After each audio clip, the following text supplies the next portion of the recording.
നമസ്കാരം.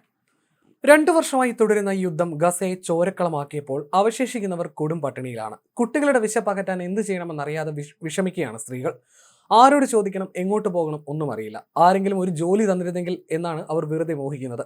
അതേസമയം അവരുടെ ശരീരത്തെ കൊതിച്ച് കഴുകന്മാരെ പോലെ വട്ടമിടുകയാണ് ചിലർ. ആഴ്ചകളോളം തന്റെ 6 കുട്ടികളെ എങ്ങനെ പോറ്റുമെന്നറിയാതെ കുഴങ്ങിയിരുന്ന 38-കാരി സഹായ മനസ്ഥിതിയുള്ള ഒരാളെക്കുറിച്ച് അഭയകേന്ദ്രത്തിൽ വെച്ചറിഞ്ഞു. അയാൾ ഭക്ഷണം തന്ന് സഹായിക്കും, ചിലപ്പോൾ ജോലിയും തരുമെന്നാണ് സുഹൃത്ത് പറഞ്ഞത്. ഭർത്താവുമായി വേർപിരിഞ്ഞ യുവതി കുടുംബ ബിസിനസ് പൂട്ടിയതോടെ ആകെ പാപ്പരായിരുന്നു. ഗതിമുട്ടിയതോടെ അയാളെ സമീപിക്കാൻ തീരുമാനിച്ചു. ഗസയിൽ യുദ്ധം തുടങ്ങി 1 മാസമേ ആയിരുന്നുള്ളൂ. ഒരു എയ്ഡ് ഏജൻസിയിൽ 6 മാസത്തെ കരാറിൽ ജോലി വാങ്ങിത്തരാമെന്ന് അയാൾ പറഞ്ഞു. ജോലിക്കായി കരാറിൽ ഒപ്പിടുമെന്ന് അവൾ കരുതിയ ദിവസം അയാൾ വാഹനത്തിൽ കയറ്റി ഒരു ശൂന്യമായ അപ്പാർട്ട്മെന്റിലേക്ക് കൊണ്ടുപോയി. അവളുടെ ശരീരത്തെ പുകഴ്ത്തി അയാൾ ഹിജാബ് മാറ്റാൻ ആവശ്യപ്പെട്ടു. അവളെ താൻ സ്നേഹിക്കുന്നുവെങ്കിലും നിർബന്ധിക്കുന്നില്ലെന്നാണ് അയാൾ ആദ്യം പറഞ്ഞത്. എന്നാൽ അപ്പാർട്ട്മെന്റ് വിട്ടുപോകാൻ അനുവദിക്കില്ലെന്ന് ഉറപ്പിച്ചു പറഞ്ഞു. ഒരുതരം തടവിലാക്കൽ. പിന്നീട് അയാളുമായി ലൈംഗിക ബന്ധത്തിൽ ഏർപ്പെടേണ്ടി വന്നു. ഞാനാകെ പേടിച്ചു പോയിരുന്നു. എങ്ങനെയെങ്കിലും ആ സ്ഥലത്ത് നിന്ന് എനിക്ക് രക്ഷപ്പെടണമായിരുന്നു, യുവതി പറഞ്ഞു. വിട്ടയക്കും മുമ്പ് കുറച്ച് പണം അയാൾ കൊടുത്തു. 2 ആഴ്ചയ്ക്ക് ശേഷം ഒരു പെട്ടി മരുന്നും ഒരു പെട്ടി ഭക്ഷണവും നൽകി. എന്നാൽ ആഴ്ചകൾ പിന്നിട്ടിട്ടും ജോലി നൽകിയില്ല. ഇതൊരു ഉദാഹരണം മാത്രമാണ്. ഇങ്ങനെ ധാരാളം സ്ത്രീകളെ നാട്ടുകാരായ പുരുഷന്മാർ ചൂഷണം ചെയ്യുന്നുണ്ടെന്ന് വാർത്താ ഏജൻസിയായ AP റിപ്പോർട്ട് ചെയ്യുന്നു. മിക്ക പുരുഷന്മാരും എയ്ഡ് ഗ്രൂപ്പുകളുമായി ബന്ധപ്പെട്ടവരാണ്. വെള്ളം, ഭക്ഷണം, ജോലി എന്നൊക്കെ മോഹിപ്പിച്ച് യുവതികളുമായി ലൈംഗിക ബന്ധമാണ് അവരുടെ ലക്ഷ്യം. ഇത്തരത്തിൽ 6 സ്ത്രീകൾ പേരുകൾ രഹസ്യമായിരിക്കണമെന്ന ഉപാധിയോടെ AP തങ്ങളുടെ ദുരനുഭവങ്ങൾ വിവരിച്ചു. ചില പുരുഷന്മാർ മറവിൽ പറയുന്ന കാര്യങ്ങൾ മറ്റു ചിലർ തുറന്നടിക്കും. ഞാൻ നിന്നെ ഒന്ന് തൊടട്ടെ എന്നാണ് ഒരാൾ ചോദിച്ചത്. അതല്ലെങ്കിൽ ഞാൻ നിന്നെ കല്യാണം കഴിക്കട്ടെ എന്നോ നമുക്കൊന്നിച്ച് എവിടെയെങ്കിലും പോകാമെന്നോ പറയും. സംഘർഷം രൂക്ഷമാകുമ്പോഴും യുദ്ധത്തിന്റെ ഭാഗമായി ആളുകളെ മാറ്റിപ്പാർപ്പിക്കുമ്പോഴും ഒക്കെയാണ് ഇതുപോലുള്ള പലരെയും സ്ത്രീകൾക്ക് ആശ്രയിക്കേണ്ടി വരുന്നത്. ഗസയിൽ മാത്രമല്ല, തെക്കൻ Sudan, Burkina Faso, Congo, Chad, Haiti എന്നീ രാജ്യങ്ങളിൽ നിന്നും സ്ത്രീ പീഡനത്തിന്റെയും ചൂഷണത്തിന്റെയും നിരവധി റിപ്പോർട്ടുകൾ വന്നിട്ടുണ്ട്.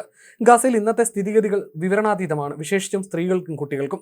ഗസയിൽ സ്ത്രീകൾക്കൊപ്പം പ്രവർത്തിച്ചിരുന്ന 4 സൈക്കോളജിസ്റ്റുകൾ അവിടുത്തെ കാര്യങ്ങൾ വിവരിക്കുന്നത് ഇങ്ങനെയാണ്. അതിലൊരാൾ പറഞ്ഞത് ഇത്തരത്തിൽ ചൂഷണത്തിന്റെ നിരവധി അനുഭവ കഥകൾ തങ്ങൾ കേട്ടിട്ടുണ്ടെന്നാണ്. അതിൽ ചിലരൊക്കെ ഗർഭിണികളുമാണ്.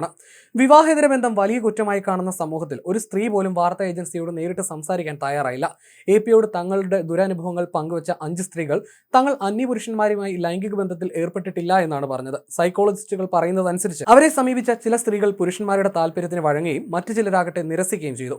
സ്ത്രീകൾ നേരിടുന്ന ചൂഷണത്തെക്കുറിച്ച് പ്രാദേശിക ഫലസ്തീൻ ഗ്രൂപ്പുകളടക്കം 6 മനുഷ്യാവകാശ സംഘടനകൾക്കും ദുരിതാശ്വാസ സംഘടനകൾക്കും ധാരണയുണ്ട്. 2 വർഷമായിട്ടും അവസാനിക്കാത്ത യുദ്ധവും പട്ടിണിയും നിരാശയുമെല്ലാം അസാധ്യമെന്ന് ഇന്നലെ വരെ കരുതിയ തീരുമാനങ്ങളിലേക്ക് സ്ത്രീകളെ തള്ളിവിടുകയാണ്. ഇസ്രയേലിന്റെ തുടരാക്രമണങ്ങളും ഉപരോധവും എല്ലാം കാരണം ഇത്തരം ചൂഷണ കേസുകൾ രേഖപ്പെടുത്തുന്നത് പോലും ശ്രമകരമാണ്. 66,000-ലധികം ഫലസ്തീൻകാർ കൊല്ലപ്പെട്ടു കഴിഞ്ഞു. അതിൽ പകുതിയോളം സ്ത്രീകളും കുട്ടികളുമാണെന്നാണ് ഗസ ആരോഗ്യ മന്ത്രാലയം പറയുന്നത്. അതേസമയം ദുരിതാശ്വാസ സഹായം എത്തിക്കുന്നതിൽ യാതൊരു നിയന്ത്രണങ്ങളും ഇല്ലെന്ന് ഇസ്രയേൽ പറയുന്നു. ദുരിതാശ്വാസ സാമഗ്രികൾ ഹമാസ് കൊള്ളയടിക്കുന്നുവെന്നാണ് ഇസ്രയേൽ ആരോപിക്കുന്നത്. ഇതിന് തെളിവ് നൽകാൻ തയ്യാറാകുന്നില്ല. തങ്ങൾ അനുവദിച്ചെങ്കിലും UN ഏജൻസികൾ ഭക്ഷണ സാമഗ്രികളുടെ വിതരണത്തിൽ പരാജയപ്പെട്ടുവെന്ന് ഇസ്രയേൽ കുറ്റപ്പെടുത്തി. എന്നാൽ ഭക്ഷണ സാമഗ്രികൾ വകമാറ്റുന്നെന്ന ആരോപണം UN നിഷേധിക്കുകയും ചെയ്തു. സംഘർഷഭരിതമായ ഗസയിൽ ചൂഷണം ചെയ്യപ്പെട്ട സ്ത്രീകളുടെ കണക്കുകളുടെ കൃത്യമായ ഡേറ്റ സ്വരൂപിക്കാൻ പ്രയാസമാണ്. ഭക്ഷണം കഴിക്കാൻ പോലും നിർവാഹമില്ലാത്ത സ്ത്രീകളാണ് ചൂഷണം ചെയ്യപ്പെടുന്നവരിൽ പലരും. ഭർത്താക്കന്മാരോ വീട്ടിലെ പുരുഷന്മാരോ മരിച്ച കുടുംബത്തിലെ സ്ത്രീകളെയാണ് ഇത്തരത്തിലുള്ളവർ കൂടുതലും ലക്ഷ്യമിടുന്നത്. സഹായത്തിനായി കൈ നീട്ടുന്ന സാഹചര്യത്തിൽ പുരുഷന്മാർ സഹായിക്കാൻ എന്ന രീതിയിൽ എത്തുകയും സ്ത്രീകളുടെ ഫോൺ നമ്പർ എടുത്ത ശേഷം വിളിച്ചു ശല്യം ചെയ്ത് ചൂഷണം ചെയ്യുകയുമാണ് ഇവരുടെ രീതി. ഇവരിൽ എല്ലാ പുരുഷന്മാരും ഫലസ്തീൻകാരായിരുന്നു. ജോലി വാഗ്ദാനം ചെയ്ത് തന്നെ കൊണ്ടുപോയ ആൾ ഓടിച്ചിരുന്നത് UN മുദ്രയുള്ള കാറായിരുന്നുവെന്ന് 6 മക്കളുള്ള ഒരമ്മ പറയുന്നു. രാത്രിയിൽ മെസ്സേജുകൾ വന്നുകൊണ്ടേയിരുന്നു. അർദ്ധരാത്രിയിൽ സെക്സ് ചാറ്റിനായി വിളികൾ, ഫോട്ടോ ചോദിക്കൽ. അങ്ങനെ പലപ്പോഴും താൻ തിരക്കിലാണ്, ഫോൺ പൊട്ടിപ്പോയി, സംസാരിക്കാൻ കഴിയില്ല എന്നൊക്കെ പറഞ്ഞ് യുവതി ഒഴിഞ്ഞു മാറുകയായിരുന്നു. ഇതെല്ലാം മറ്റുള്ളവരോട് പറഞ്ഞാലും വിശ്വസിക്കാത്തത് കൊണ്ട് ആരോടും പറഞ്ഞില്ലെന്നും അവർ പറഞ്ഞു. കടപ്പുറത്തോ മറ്റോ ഒന്നിച്ചു പോകാമെന്നും പറഞ്ഞാണ് അഭയകേന്ദ്രത്തിന്റെ തലവൻ തന്നെ 2 തവണ സമീപിച്ചതെന്ന് 37-കാരിയായ 4 മക്കളുടെ അമ്മ AP പറഞ്ഞു. ലൈംഗിക ബന്ധമാണ് അയാൾ ഉദ്ദേശിക്കുന്നതെന്ന് മനസ്സിലായതോടെ ഒഴിഞ്ഞു മാറുകയായിരുന്നു. മറ്റൊരു 29-കാരിയെ നിരന്തരം ശല്യപ്പെടുത്തിയത് ദുരിതാശ്വാസ പ്രവർത്തകനാണ്.